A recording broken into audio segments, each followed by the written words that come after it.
What's up, most distinguished patrons of this channel?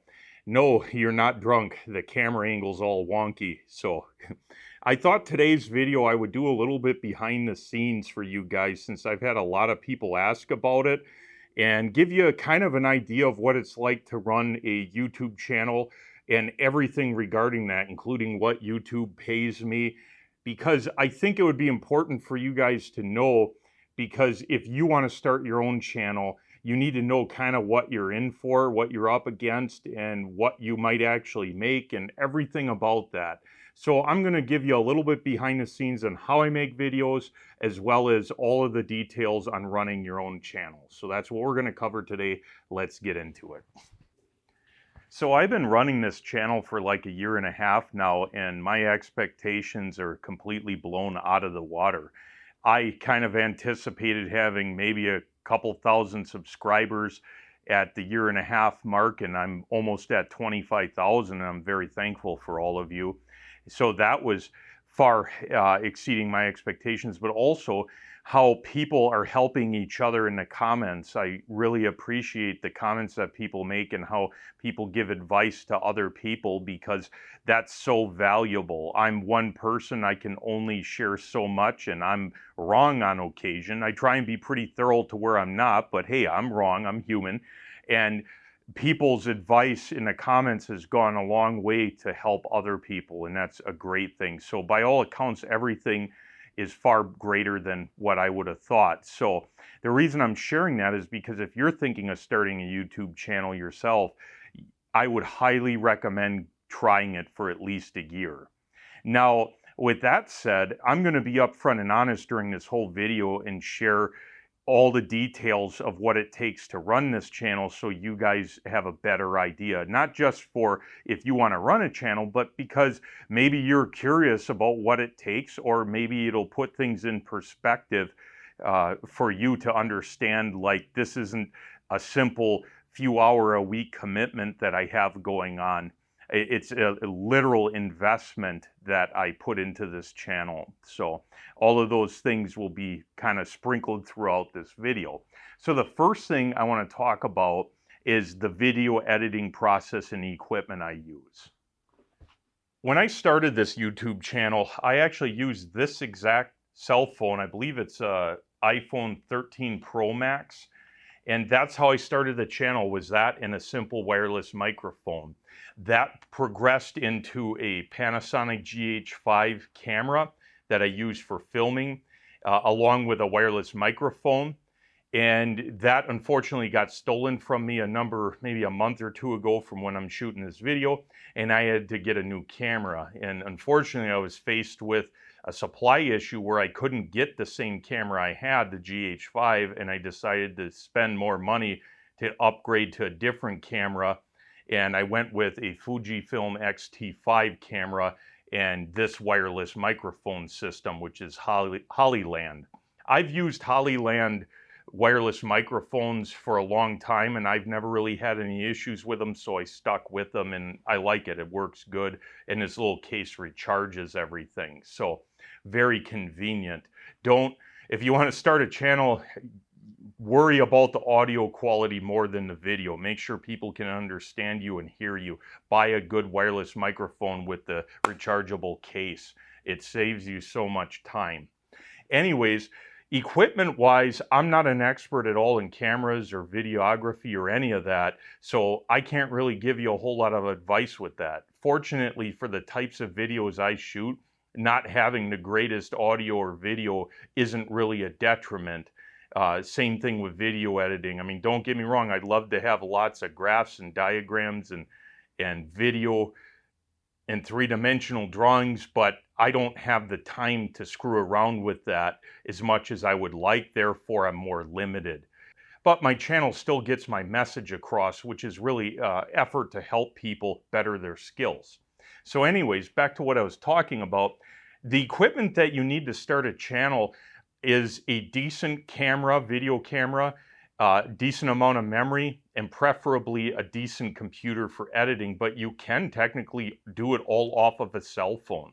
Software-wise, I use Adobe's Premiere Rush which is a common one. I also have Premiere Pro, but I find that I just don't have the time to use Premiere Pro over Rush, simply because it takes so long to shoot the video and edit it anyways, that adding another couple hours to get a minute increase in video quality improvement isn't worth it to me.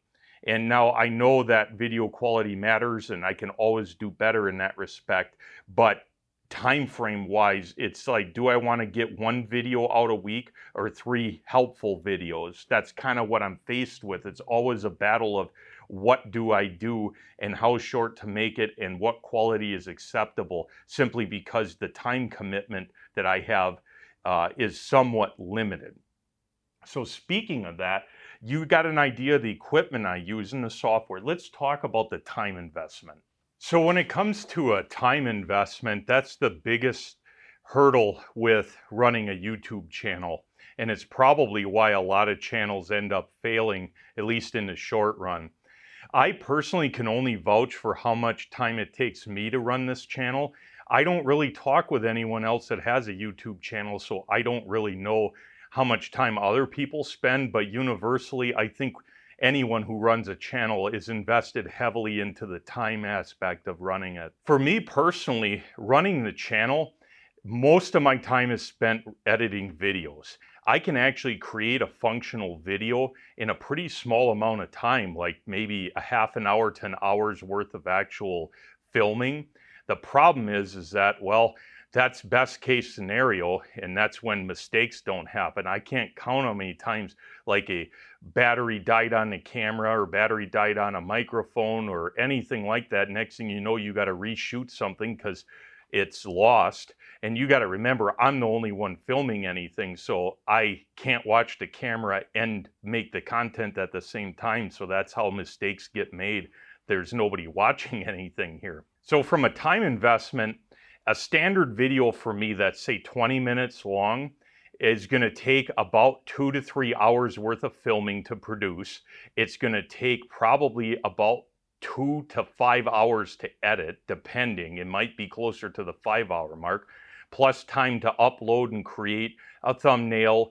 And then of course the time commitment to respond to comments for that video takes quite a lot of time as well.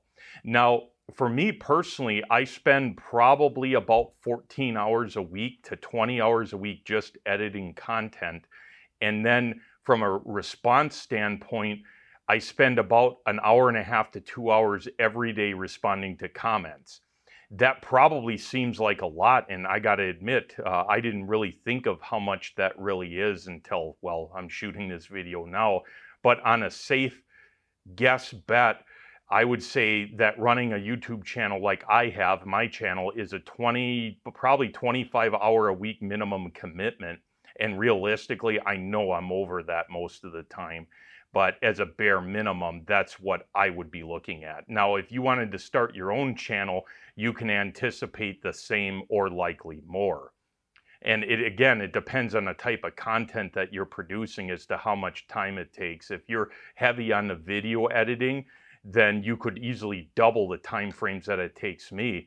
I'm simply more simplistic to the point with a lot more talking rather than all of the fancy video editing. It's not that I can't do that. It's just, my God, I already spend enough time as it is that I rather get more content out than have fancy graphics. That's why I use stuff like this Crayola board for my three-dimensional drawings rather than actual 3D renderings. But anyways, the time commitment is pretty significant, and I personally enjoy it because it's my hobby, so it's not even like work for me most of the time anyways. Days like today where it's 100 degrees here in Tin Shop, I'll tell you what, I'm sweating pretty bad already, and it's kind of it's a testament of will to create content under situations like this, but I'm going to do it for you guys. Anyways, more on that time investment end of things. One of the great things of the content that I produce, being on welding and self-improvement and fixing crap, is that it's an endless, bottomless pit of content, I guess. And then people recommend stuff to me, so it's so easy to come up with content. A lot of people on YouTube are into niches or something that there just isn't the depth of content that you would find with what I do, and that really helps. And that's something that I was a little bit afraid of at the start of this channel, is that, well, there's a shit ton of all these welders out there that do videos.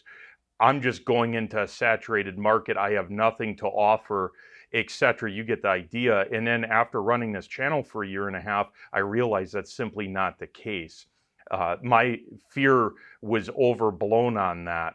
And maybe yours is too, if you think, well, you know, I don't produce any unique content, nobody will like me, that kind of crap. Get that negative junk out of your head, okay?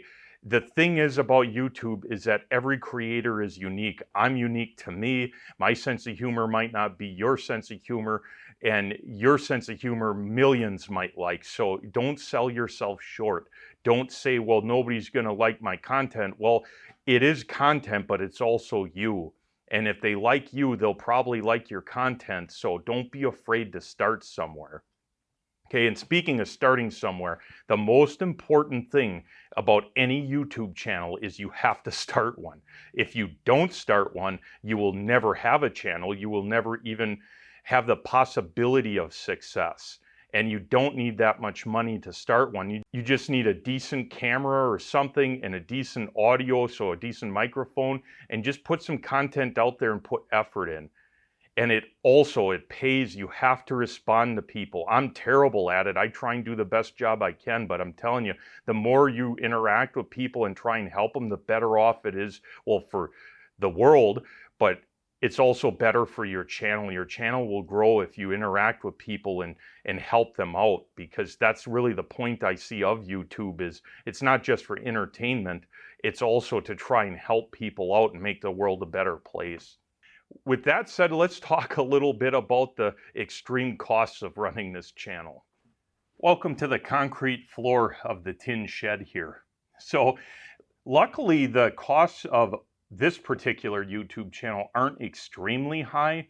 And when you get into a lot of the bigger channels or even some of the smaller ones, they oftentimes have pretty high costs to operate. And that's because you have payroll, taxes to pay, all that stuff. Now, I pay taxes on what I make on this channel, more on that later, but I don't pay anyone anything to run this channel because it's just me. So I edit, I film, I create, I do all of that, and I don't take a salary for doing this, and I volunteer my time. Therefore, I'm at a net zero, and you can make a lot when you don't pay anyone wages. But the biggest cost, besides the rental of what I'm in right now, which more on that later, is the cost of steel for tests. This is a bucket of steel that I've gone through just in maybe 2-3 months for all the tests that you've seen. I go through a lot of steel, and that is a fairly big expense. Luckily, when I turn this in for scrap, I'll get some of it back for the ginger beer fund, which is awesome. But this is a true expense, and running any channel, you're going to have some of those. Now, from a building perspective, I rent the workshop that I'm in now. It is extremely small. If I showed you a full picture of it, you'd probably laugh. But for the last year or so, I've been filming basically in a storage unit that happens to have some power. And I don't know how big it is. It's probably 240 square foot roughly, so very small. And I rent it for the sole purpose of doing videos on YouTube. If you don't have a place to work out of your own home, you might have to rent some kind of small shop, and that basically gets taken away from whatever profits you make doing the videos. So that's all things to consider. Luckily though, like I said, this channel is somewhat economical to run, so what I get from YouTube and ad revenue mostly offsets the cost of the steel and the building rental. And like I said, I'm happy to donate my time, so for a hobby, it works great for me. Now, over the past year and a half, I have bought new equipment, and like great example would be when my camera got stolen, I had to use some of the channel's money to buy a new camera. So that kind of smoked 2 months of my revenue from YouTube just for a new camera. So pretty crazy how stuff like that can happen. But again, I didn't start this as a money-making enterprise. Therefore, it's set up in a way to where it's funded like a hobby, where it costs me nothing to enjoy my hobby. And that's really what I enjoy about it. Is it when things become a paid job, I don't enjoy it anymore, to be honest with you. So speaking of money, let's talk about how YouTube works.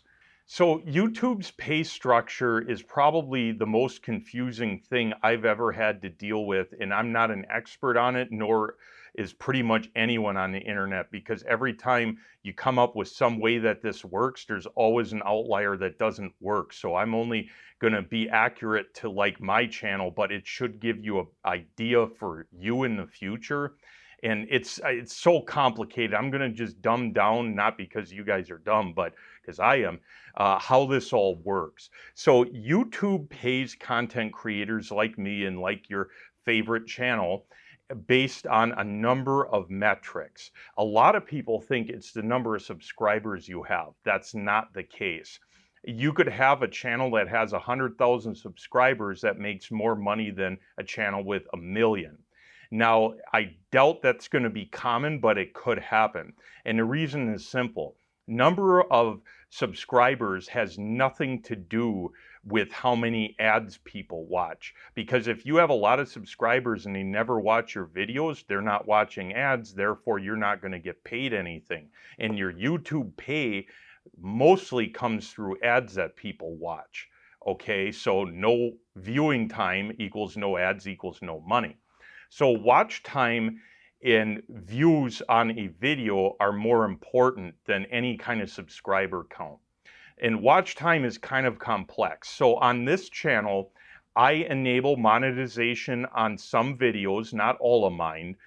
And the monetization enabling, you have two choices. You can enable ads, and YouTube determines essentially when to put them, if they're skippable, all of that.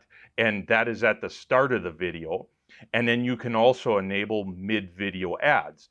I personally do not enable mid-video ads because I don't like them, and I want you guys to watch as much of the content to learn as possible. And I felt that if I threw an ad in the middle of a damn video, that you'd click off rather than see what's going to happen, and then you wouldn't learn anything.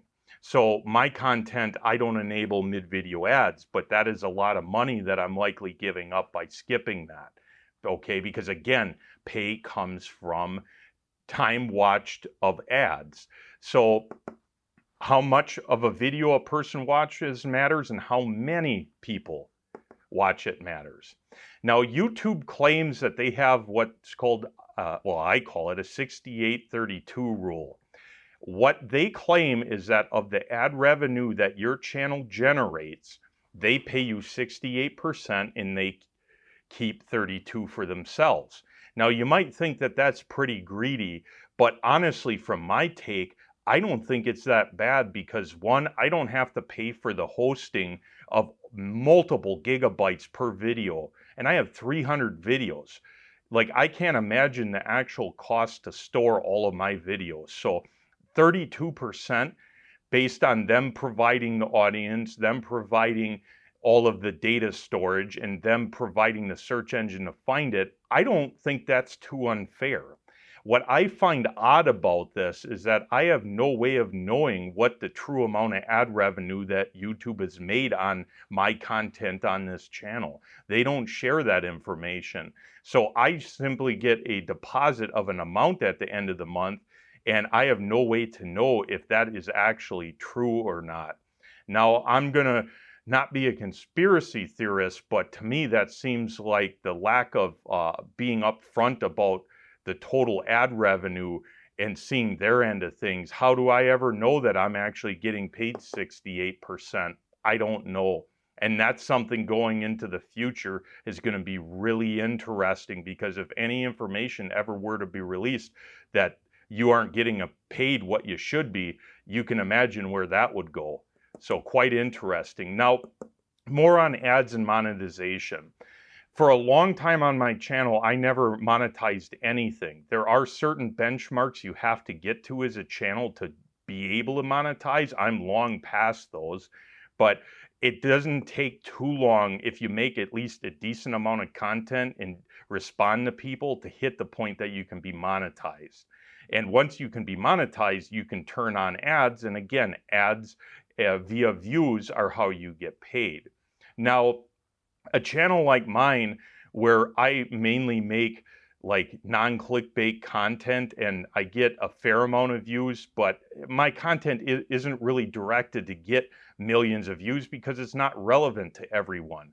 So I probably make a lot less than a lot of people would, depending on what you're into. Like if you were to do a channel on building engines or drag racing or motorcycles, you'd probably get a lot more watch hours than me, simply because your content's more relevant to more people. Now, as my channel progresses and I get into more projects, I think more than likely there's going to be a lot more views because it's going to be more relevant to everyday stuff. But for right now, it is where it is, and I'm fine with that. So let's talk about actual pay on what YouTube pays me. And I'll be completely upfront with this because I have no reason to hide it, because I think, well, for one, it might actually help you believe that if you were to start a channel, you could make money. And two, it also sets realistic expectations because you realize that it's not what you make, it's what you can keep. So I'm over here by the wood lathe. I do quite a bit of woodworking besides the metalworking stuff, and maybe someday I'll do videos on it. But anyways, let's talk about pay. So based on all of my information with my channel, all my metrics, YouTube pays me $948 a month. Now, this is somewhat of a fictitious number because the truth is every month is different. In the last 3 to 4 months, it could be any more, maybe $50 more than that or $100 less, but this is, I guess, maybe the average of the last few months. So you're probably thinking to yourself, man, that's actually a decent chunk of money, and you would be right. The crap thing is, well, how much of that do you keep? It's just like my father always said, it's not what you make, it's what you can keep. So this channel has a fair amount of costs, okay, as would any YouTube channel. So the first thing being rent. I have to rent a tin shed in order to shoot videos because I don't have any other place to shoot them since I sold the school that I owned with the hope of finding a different, better shop. And here I am a year later, a total idiot because I can't find anything for sale because nothing's for sale in my price range, so I'm screwed. So anyways, I rent a tin shed. That tin shed costs $390 a month. So out of that $948, it pays for the rent of the tin shed. Luckily, I don't have to pay the electric bill, so anything I can run on 120 volts, I will, because that's included. So that's kind of a benefit. Now, that's the biggest single expense. If you're doing your channel out of your home, you can just offset some of your mortgage, which is far better than my situation. Now, steel. A rough guesstimate, because I don't run a legitimate business, nor do I keep track of any of this stuff, to be honest, like I should be. I spend at least $200 a month on steel, and honestly, I'm afraid to look because it's probably closer to $400 a month, and I don't really care what it is, but that's the steel cost. That's the next biggest thing. In winter, a big, huge expense is heating. So I don't have air conditioning in here, thus it's 100 degrees.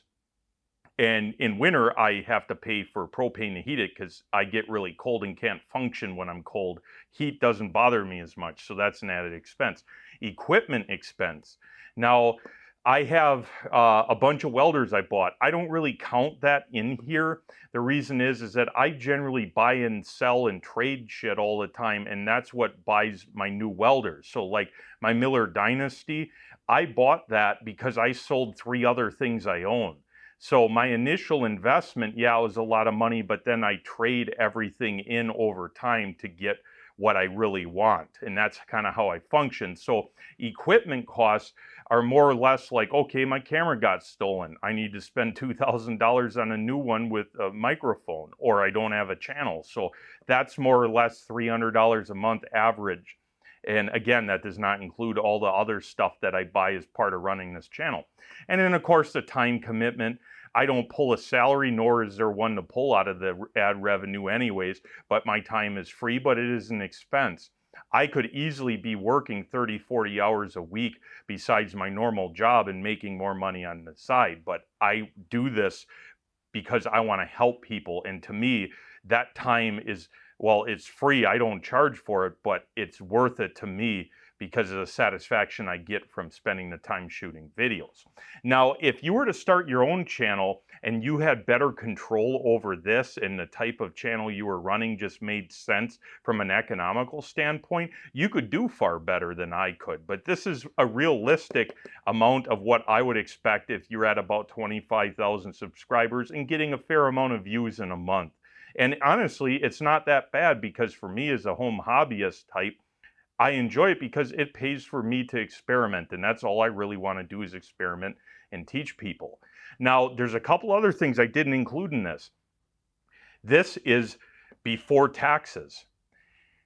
Taxes are not taken out of this. Therefore, you have to pay that at the end of the year or have it deducted as you get paid, which is incredibly difficult because YouTube pays you a 1099 form. So it's quite complicated and you're going to end up owing taxes at the end of the year more than likely. So I guess the question, do you make money on YouTube? The answer is yes. But the question, do you get to keep much of it? The answer is no. But keep in mind, I'm at the beginning stages of running a channel. Eventually, things will start to even out more towards the positive over time. Just like any business, the first 3 years are the roughest. After that, it tends to improve. And if you can make it that 1.5, 2, 3 year mark, you're doing a lot better than at the start. But that's the nature of business. Now, in the future, aka in the next couple months, I will be starting a legitimate LLC and doing a lot more regarding business and to help make this more affordable for me. But for right now, this is what we have. Now, let's talk about some ways you can make more money. So it's pretty common for a lot of YouTube channels to sell merchandise and stickers and stuff, and I made these quite a number of months ago and still haven't gotten around to putting them out there for you guys, and I'm going to be doing a pretty big giveaway of these, mainly for the humor factor. I find it pretty hilarious, but more on that in the future.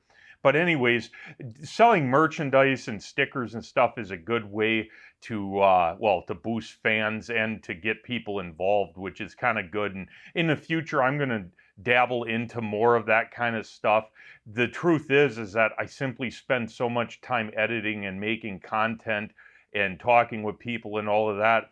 Plus, you got to remember, I have a full-time job that I work 40 plus hours at during the week. So I just don't want to add more to my plate dealing with sales of merchandise, if you guys can understand that. But in the future, that's something that I would like to do, and I will do.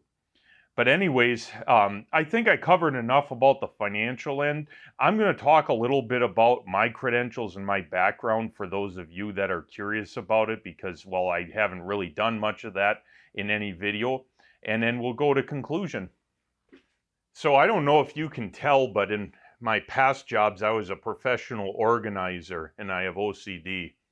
Yeah, I don't think you're buying that either.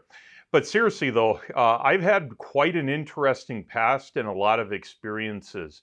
I someday will shoot a video talking about that because it might be a little bit motivating to people who came from not the best backgrounds, I guess. But I'll give you a little history of my work life. So I actually started my first job as a computer sales and repair and did that for a number of years. This goes back a long time ago. And I did that for a couple of years, and I went to school for criminal justice. I got an associate degree in criminal justice, believe it or not, and a lot more credits than just a degree. I took a ton of extra, and I was going to go and be a police officer and save America. And real life kind of got in the way of that. I applied to a bunch of departments and basically placed on eligibility lists, and I never got high enough at a department. Say a department were to hire 2 officers, I'd be like number 8 on the list, and it never got to me. And this is back when budgets were kind of tightening up. And long story short, after trying to get hired for over a year, I somewhat gave up. I had a bunch of other opportunities that just, I thought they would work better at the time, and I got into stuff like remodeling and fixing stuff, and eventually, after a number of years, landed a job with a wastewater treatment plant and was a maintenance worker there. And that's kind of how I got into repairing stuff. I mean, don't get me wrong, my whole life I've rebuilt carburetors and engines and transmissions. I mean, I was rebuilding transmissions as a side hustle for extra money when I was dirt poor for a long time. So I was always into that kind of stuff, but I went into that as a career when I got into wastewater. And I did the wastewater thing for 15, 16 years up until recently when I made a pretty big career switch. I took a job with a local municipality, and essentially, as of right now, I'm their only, or more or less, lead fabricator welder for the whole DPW, since the second shift guy is no longer doing that and is more of a mechanic. I've basically taken over all of the duties that you can imagine a municipal welder would have, which is quite varied. And I will have a ton of videos coming out on stuff I've worked on and all of that, because it's quite interesting. And I think you would learn a lot from it. As far as how I got into welding, that started, well, when I was younger. I mean, when I was, I don't know, 16, 17, my father had a couple welders that I screwed around with. I could barely weld. I've said in numerous videos, one of my first welding projects was welding a shock tower in a 1970 Oldsmobile. And when I was done, it fell out, like literally. I got done, was like, okay, I think it's welded, and it just fell off on its own. So clearly, I started with zero skill and have built it up since then. I really didn't take welding serious till maybe 7, 8 years ago. I decided to spend more time to get better at it. I took a couple classes to further my knowledge, and then just went full force into it and learned as much as I could and got as good as I could. And now I am where I am today. Being that my job is a municipal fabricator welder, there's pretty much no extent to what I may or may not work on. And it's quite interesting because that kind of mimics what I've done over the past, I don't know, 7 to 10 years, pretty much full time outside of my normal job, which I fix stuff welded, fabricated on anything you can imagine. So it's a good fit for me in that respect. But yeah, anyways, I think you know enough about my history and you might find it interesting, but let's go to conclusion. So at the end of the day, I find it very rewarding and fulfilling running a YouTube channel. And if you have any ambitions on starting one, 100% I think you should do it. There is money to be made, and you likely would make a lot more money than me depending on how you do things. I simply don't like ads, and I don't like pushing people to buy stuff. I'm a terrible salesman. I mean, I'm always looking for people's best interests, not to make money off of them. So I'm a little bit different of an individual. But depending on what content you make and how you monetize your channel and all of that, you could very well make a pretty good living doing it. I mean, ultimately, this channel will likely continue to grow, and maybe at some point it will cross the threshold where I will do YouTube full time. But for the time being, this is going to be the 20 to 30 hour a week side hustle on top of my 40 to 50 hour a week job and my 20 hour a week welding, fixing, fabricating business that I run illegitimately, because I still do fix stuff for people. I just don't have enough time to film all of it to share with you guys. I mean, don't get me wrong, if I didn't work a normal job, it'd be a hell of a lot easier to make content. But at the end of the day, the normal job provides stability and health care and all of that. So again, limitations, right? So anyways, if you have any fears of starting a YouTube channel because of the shithead commenters out there, I can tell you that do it anyways. The people that are so negative and don't want to see anyone succeed and want to point out all the flaws in anything you do, those are the people that lose at life. The people that are trying to make a difference, you know, maybe you're not the prettiest person out there, you're not the best spoken, you're not the most intelligent. Who gives a shit? Start something, share what you have with people, inspire someone. The inspiration end of things is what this world lacks. There's so much talent out there that's being wasted that just needs some inspiration to get it going. And that's why I highly encourage you, if you're thinking of doing YouTube or even starting some other project, give it a shot.